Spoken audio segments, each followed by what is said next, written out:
ఆకలి, సెక్స్, నిద్ర. ఈ మూడు జంతువులకి మనుషులకి కామన్. కానీ మనుషుల నుంచి జంతువుని వేరు చేసేదే ఎమోషన్.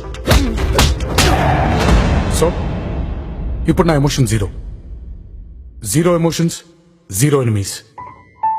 నాన్న నన్నెప్పుడూ వెంటాడే ఎమోషన్. ఏ ఎమోషన్ అయినా చిరునవ్వుతో ఎదుర్కోవడం ఒక్క మా నాన్నలోనే చూశాను. మోసం చేస్తేనే పైకొస్తాడనడానికి ప్రతీక రావు.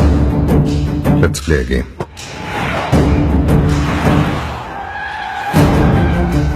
ఈ గేమ్ లో నేను ఎప్పుడు ఓడిపోలేదు. కానీ నేను ఇప్పటిదాకా ఓడిపోయే గేమ్ ఎప్పుడు ఆడలేదు.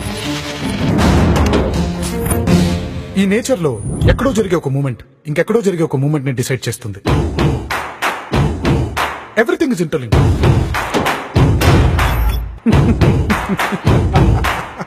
సారీ కృష్ణమూర్తి గారు, నేను ఇదంతా చేసింది మీ మీద కోపంతో కాదు, మా నాన్న మీద ప్రేమతో. నాన్నకు ప్రేమతో, నాన్నకు ప్రేమతో, నాన్నకు ప్రేమతో.